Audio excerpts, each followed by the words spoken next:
Hello and welcome to in my YouTube channel math with Ajay Gaur.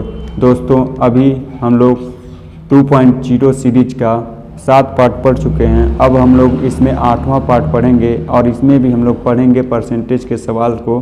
ठीक है, तो percentage के सवाल को अभी तक हमने देख रहे हैं और इसमें भी बेहतरीन सवाल देखे हैं हमने। यदि आपने वो सारी वीडियोज़ नहीं देखें तो आप हमारे चैनल के प्लेलिस्ट में जाइए और वहाँ पे 2.0 सीरीज का परसेंटेज सीरीज में जो बना है वहाँ पे उसमें क्लिक कीजिए और वहाँ से सारे वीडियोज़ देख सकते हैं। चलिए हम लोग बढ़ते हैं अपने सवाल में, लेकिन इससे पहले बता दूं कि मैं जो है अर्थमेटिक का जितना भी इसमें आपको दिख रहा है चैप्टर, इस सभी को हमने कवर करना है। ठीक है, और बहुत जल्दी करेंगे, लेकिन आपका सहयोग होगा तभी कुछ हो सकता है। ठीक है, और साथ साथ मैं बता दूं कि ये जो है एडवांस लेवल है और एडवांस का जितना भी टॉपिक यहाँ पे आपको दिख रहा है ये सारे के सारे चीज़ें हमने इस पे अपलोड करनी है अपने YouTube चैनल पे। ठीक है, और आपके लिए बेहतर बनाना है आपके परीक्षा के दृष्टि से। ठीक है, और ये जो सवाल हैं इसमें जो भी सवाल बताएंगे हम ये सारे चैप्टर्स के, ये एक बेहतरीन टीचर्स के द्वारा बताया गया सवाल होगा। ठीक है, तो ये आप इसको अनुभव करेंगे जिस तरह से ऑफलाइन में आप पैसा दे के खर्च करके आप सीखते हैं, वहाँ पे मैं यहाँ पे जो है आपको फ्री में दे रहा हूँ, फ्री ऑफ कॉस्ट, यानी कि एकदम फ्री है। ठीक है, तो आपको केवल इतना करना है कि मेरा सहयोग करना है, और यदि आप हमारे चैनल पर नए हैं तो हमारे चैनल को सब्सक्राइब करें।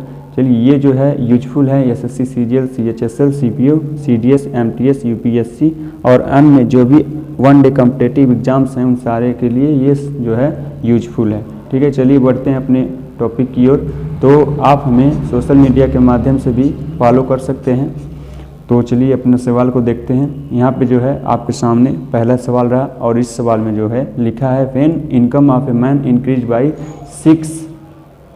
6,000 यहाँ पे जो है 6,000 है। ठीक है, तो 6,000 कर लीजिएगा और यहाँ पे बढ़ जाती हैं। ठीक है ना, क्या है ये बढ़ जाती हैं।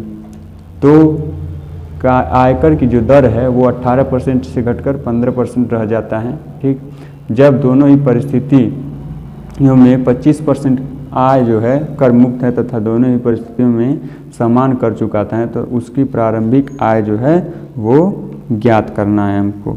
ठीक है, तो उसको हम लोग ज्ञात करेंगे और जो है प्रारंभिक आय पूछा है, याद रखिएगा प्रारंभिक आय, तो उसको हम लोग मान लेंगे x। लेकिन देखिए इंग्लिश में भी मैंने आपको इस क्वेश्चंस को लिख चुके हैं, तो आप यदि इंग्लिश मीडियम से समझना चाहते हैं तो इंग्लिश मीडियम में भी इसको आप क्वेश्चंस को देख सकते हैं, समझ सकते हैं। चलिए अपने सवाल को लगाते हैं। तो जो पहले था, पहले आय मान लेते हैं कि कितना था, x था। ठीक है, और जो अब है, अब आय कितना है 6,000 रुपया बढ़ गया है। ठीक है, तो 6,000 बढ़ करके कितना हो जाएगा x प्लस 6,000। ठीक है, अब इतना हो गया। तो इसका मतलब क्या हो रहा है, यहाँ पे थोड़ा समझने का आप इस बात को कोशिश कीजिएगा कि यहाँ पे जो आयकर की दर जो है 18 से घटकर, ठीक है, यानी कि पहले कितना था 18% देना पड़ता है। ठीक है ना, तो अब जो है कितना 15% देना है। ठीक है, मतलब अब जो है कितना 15% देना है। ठीक है, 15% देना है अब जितना ये जो बदल के आया है आय वो। ठीक है ना, तो और इसके आगे ये भी लिख रहा है कि दोनों ही परिस्थितियों में जो है 25% आय जो है ना वो कर मुक्त है, यानी कि 25% पे कर नहीं लगना है। ठीक है, कितना कितना कर आय मुक्त है। ठीक है ना, यहाँ पे आय जो है कितना है कर मुक्त 25%। ठीक है ना, 25% क्या है फ्री है, यानी इस पर कोई कर नहीं लगने वाला है। तो लगेगा कितने पर 75% पे, यही ना। ठीक है, तो 75% पे लगेगा। और यहाँ पे देखिए दोनों ही परिस्थिति में, याद रखिएगा दोनों ही परिस्थिति में, यानी कि पहले भी और जब बढ़ जाता है तभी भी, और फिर जाके दोनों ही परिस्थितियों में समान कर चुकाता है। इस बात को बहुत ही ध्यान से आप देखिएगा कि इसमें लिखा है कि दोनों ही परिस्थितियों में जो है वो समान कर चुकाता है, यानी कि जितना रुपया पहले चुकाता था x आय उठाता तभी, और x प्लस जब हो गया x प्लस 6,000 तब भी उतना ही वो रुपया चुकाता है आयकर के रूप में। ठीक है, तो इसका मतलब इसका जितना रुपया निकलेगा 18% वो 15% के बराबर होगा। ठीक है, तो इसको निकालते हैं। तो देखते हैं यहाँ पे x है और x का जो है किस पे कितने पे लग रहा है 75% पे, 25% तो आपका आयकर मुक्त है। ठीक, और इस पे लग कितना रहा है 18% और बराबर हो जाएगा ये किसके x प्लस 6000 और इस पे लगना है 75% पे लगना है क्योंकि 25% जो है आयकर मुक्त है और कितना लगना है 15%। ठीक है, तो 15%।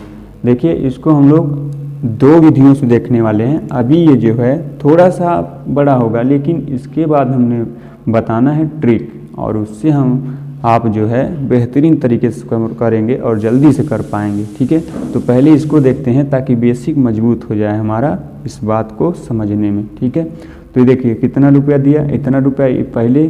ठीक है, ये जो है इधर का इक्वल टू की साइड का इतना रुपया पहले दे रहा था कर, और अब जो है इतना इक्वल टू के इस साइड का। ठीक है ना, इस साइड का हो गया तो इस साइड का इतना रुपया, यानी कि दोनों रुपया जो है समान है, इसको बराबर कर लिए। अब इसको सॉल्व कर लेते हैं। ठीक है, काटने उठने वाला जो भी काम है छोटा बड़ा करने वाला उसको कर लेते हैं। तो देखिएगा यहाँ पे 75/100 यहाँ पे भी है, 75/100 यहाँ पे भी है, तो ये जो है गायब हो गया, कट गया। ठीक है, और यहाँ पे देखिए नीचे 100 तो यहाँ से 100 गायब हो गया।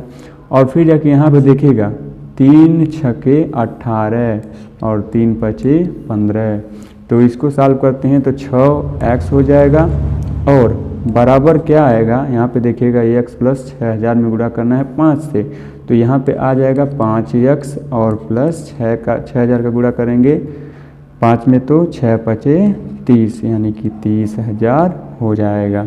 ठीक है, यानी कि आय कितना आएगा इसका, यानी कि x बराबर तो 6x इधर है, 5x इधर है, 5x को इस साइड ले आएंगे तो -5x होगा और 6x में से 5x को निकाल देंगे तो आपका हो जाएगा x और ये आएगा आपका कितना 30,000 रुपये।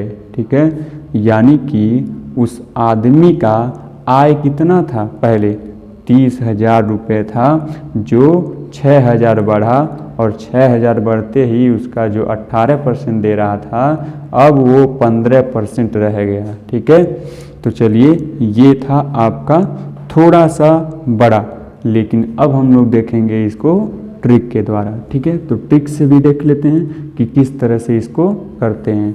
तो पहले देखिए यहाँ पे सुधार कर लेते हैं, जो है 6,000 रुपये है। ठीक है, बढ़ जाता है। ठीक, तो यहाँ पे देखिए पहले क्या है, मान लेते हैं कि x जो है x रुपया, ठीक है, पहले है उसका आय, और अब जो है कितना है x प्लस 6,000, यही ना।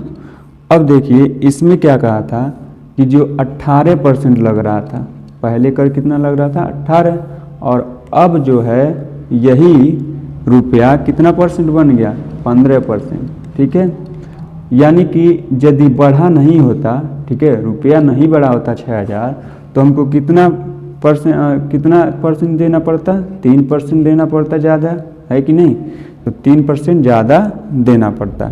ठीक है, 15% अब दे रहे हैं, लेकिन पहले कितना दे रहे थे 18%, तो 3% ज़्यादा देना पड़ता। और ये जो है यदि 6,000 इनकम नहीं बढ़ी होती तब हम लोग 3% टैक्स जो है और उसमें देते। ठीक है, लेकिन अब जो है 6,000 बढ़ गया, इसकी वजह से 3% हमको नहीं देना पड़ रहा है। तो जो x है x का 3% हम लोग देते पहले, ठीक है ना, कितना 3%, और लेकिन अब जो है 6,000 का 3% बराबर हो गया है उस 3% के जो हम लोग पहले दे रहे थे 3%। ठीक है ना, क्योंकि 6,000 ही तो बड़ा है, उसी पे तो लगना शुरू हुआ है। ठीक है, तो यानी कि वो जो है 15% के बराबर हो गया है। ठीक है, अब इसको हम लोग सॉल्व कर लेते हैं। तो देखते हैं यहाँ पे 100 से भाग दे देंगे क्योंकि 15% है। ठीक है, तो यहाँ पे देखिए 3 जो है इसको काट लीजिए, तो यहाँ पे 100 से नीचे 100 गायब हो गया, और 3 एकम 3 और 3 पचे 15, यानी कि x बराबर कितना आ जाएगा 5 छके 30, और ये भी हो जाएगा आपका 30,000। ठीक है, तो ये था आपका ट्रिक मेथड, ठीक है ना, जो कि आपके परीक्षा में बहुत ही उपयोगी होने वाला है। यदि आपको ये ट्रिक नहीं समझ में आया तो एक बार पीछे कीजिए वीडियो को और फिर से देखिए, आपको ये ज़रूर समझ में आएगा, ऐसा मुझे लगता है। ठीक है, फिलहाल यदि कोई भी दिक्कत हो तो आप हमें कमेंट कर सकते हैं। आज के लिए केवल एक ही सवाल रहने देते हैं और अगली वीडियो में जो है हम लोग दूसरे सवाल को देखेंगे, इसी टाइप के सवाल को है, लेकिन थोड़ा सा चेंजिंग है उस सवाल में, जो आपके दिमाग को घुमा सकता है, भटका सकता है और आपको कॉन्सेप्ट भुलवा सकता है, तो उसको भी हम लोग देखेंगे। फिलहाल इसको बेहतरीन तरीके से समझ लीजिए ताकि अगला वाला जो भी वीडियो आए उसमें जो सवाल है उससे आप कोई भी कन्फ्यूजन ना हो आपको, तो इस सवाल को बढ़िया से समझ लीजिए। चलिए आज की वीडियो में इतना ही। जय हिंद, जय भारत।